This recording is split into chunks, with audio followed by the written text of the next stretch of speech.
तो मुस्लिमों के वोट पर सिर्फ मायावती की ही नजर नहीं है, इस वोट बैंक की चिंता हर दल को है, फिर चाहे सपा हो, भाजपा हो, क्योंकि बीजेपी इन दिनों पसमानदा सम्मेलन के जरिए मुस्लिमों को रिझाने में जुटी है। लेकिन इस वक्त देश में एक नई बहस छिड़ गई है। ये बहस है अल्पसंख्यक प्रधानमंत्री की। वैसे तो मनमोहन सिंह ने बतौर प्रधानमंत्री 2 कार्यकाल पूरे किए, लेकिन ब्रिटेन में भारतीय मूल के ऋषि सुनक के पीएम बनने के बाद देश में नया सियासी तूफान खड़ा हो गया है। कांग्रेस नेताओं ने बीजेपी पर तंज कसा, तो ओवैसी जैसे मुस्लिम वाला झंडा लेकर पॉलिटिक्स करने वाले लोग भी क्या कह रहे हैं, सुनिए। I swear by Almighty God that I will be faithful and bear true allegiance to Her Majesty Queen Elizabeth, her heirs and successors according to law. So help me God. Thank you very much. Britain में भारतीय मूल के ऋषि सुनक प्रधानमंत्री बने तो देश की सियासत गर्मा गई। मुद्दा बना भविष्य में हिजाब वाली महिला का प्रधानमंत्री बनना। मैं तो बोला कि इंशाल्लाह मेरी जिंदगी में या मेरी जिंदगी के बाद एक हिजाब पहनने वाली बच्ची भारत की प्राइम मिनिस्टर बनी। दरअसल इस घमासान की शुरुआत कांग्रेस नेता शशि थरूर के ट्वीट से हुई थी, जिसमें उन्होंने लिखा था, ब्रिटेन वालों ने दुनिया में कुछ बहुत ही दुर्लभ काम किया है। अपने सबसे शक्तिशाली कार्यालय में अल्पसंख्यक समुदाय के सदस्य को मौका दिया है। हम भारतीय ऋषि सुनक के लिए जश्न मनाते हैं। आइए ईमानदारी से पूछें, क्या ये यहाँ हो सकता है? शशि थरूर ने ऋषि सुनक के बहाने भाजपा की सोच पर सवाल खड़ा किया था, लेकिन ओवैसी ने इस बार मुस्लिम पॉलिटिक्स शुरू कर दी। मैं तो बोला कि इंशाल्लाह मेरी जिंदगी में या मेरी जिंदगी के बाद एक हिजाब पहनने वाली बच्ची भारत की प्राइम मिनिस्टर बनी। मुद्दा मुस्लिमों से जुड़ा तो सपा के सांसद भी अखाड़े में उतर आए। हिंदुस्तान के अंदर भी चूंकि वो फार्मूला जो ब्रिटानिया ने इस्तेमाल किया है, जिस बुनियाद पर भी किया है, तो बहरहाल अगर उसी तरीके से हिंदुस्तान के अंदर भी कोई माइनॉरिटी का आदमी, काबिल तरीन आदमी है, पढ़ा लिखा है, और वो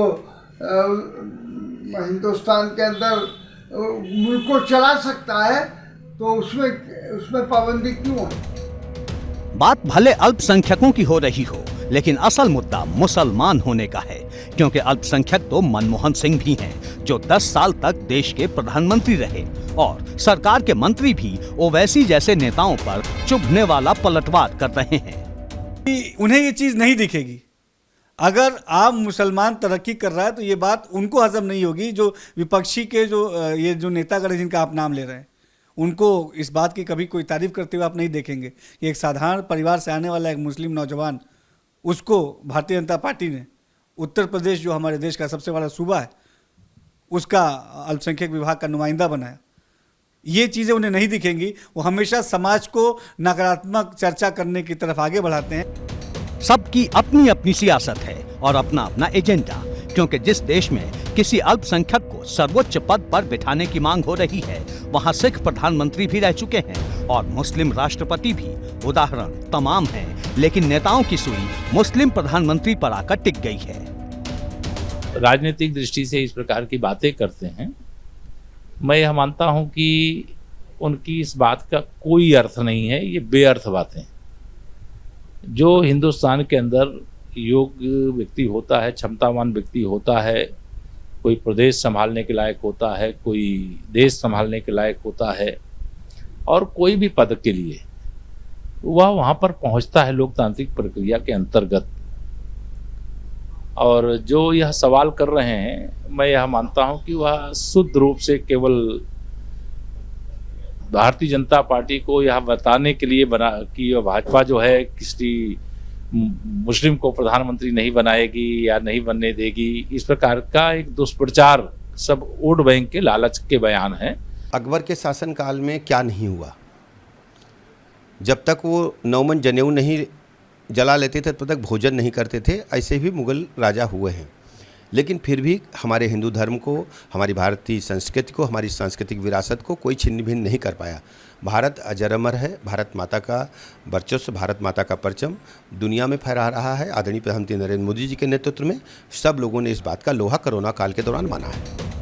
ब्रिटेन में किसी अल्पसंख्यक का प्रधानमंत्री बन जाना वहां के लिए बहुत बड़ी बात होगी, लेकिन हिंदुस्तान के लिए ये कोई नई बात नहीं। और इतिहास के पन्ने ऐसी कई घटनाओं से भरे पड़े हैं, लेकिन मुद्दा ताजा है तो सियासी युद्ध भी जबरदस्त तरीके से छिड़ा है। श्रीमान सुनक जी के माता पिता कौन हैं और कहाँ के रहने वाले हैं, इसलिए इस आधार पर अल्पसंख्यक बताते हुए मांग करना संसदीय दल में बहुमत लाएं और फिर चाहे वो जिसे प्रधानमंत्री बनाए, लेकिन जो संसदीय दल होगा उसके सांसद जिसको नेता चुनेंगे वो प्रधानमंत्री बनेगा। इसका मतलब ये है कि चाहे शशि थरूर जी हों, चाहे डॉक्टर शफीकुर रहमान वर्क हों, चाहे असदुद्दीन ओवैसी हों, चाहे अन्य कोई नेता हों, वो उनकी आस्था लोकतंत्र में नहीं है। और जहाँ तक किसी व्यक्ति विशेष की बात है, जाति धर्म विशेष की बात है, तो हमारे मुल्क में तो प्रधानमंत्री से ऊपर राष्ट्रपति हैं, एक नहीं दो रह चुके हैं।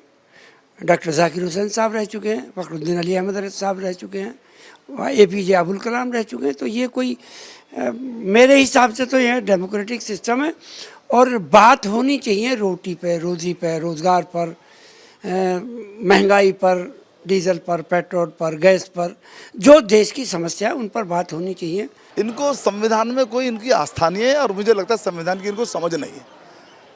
जो संविधान के आधार पर चुनाव होता है उसमें जिस किसी का भी प्रधानमंत्री के रूप में आए वो बन सकते हैं, ये संवैधानिक व्यवस्था की बात है। कोई वहाँ पर नॉमिनेट करके किसी व्यक्ति को नहीं लाया गया है। व्यक्ति कंजर्वेटिव पार्टी के नेता हैं, वो वित्त मंत्री रह चुके हैं और वहाँ पर जो है उनको प्रधानमंत्री बनाया गया है, सोच समझ करके बनाया गया है। इससे पहले लिज ट्रस्ट को बनाया गया, वो असफल हो गई। तो ये कोई अल्पसंख्यक वर्ग के व्यक्ति को प्रधानमंत्री बनाने की कोशिश ब्रिटेन ने नहीं की है। एक योग्यता का एक सम्मान किया है। सियासत अपनी जगह, लेकिन तथ्य भी अपनी जगह है। देश में अब तक 3 मुस्लिम राष्ट्रपति रह चुके हैं, यानी साफ है कि ये समस्या देश की नहीं बल्कि उन नेताओं की सोच की है जिन्हें हर मुद्दे में मुसलमानों का वोट दिखाई देता है। ABP गंगा के लिए ब्यूरो रिपोर्ट।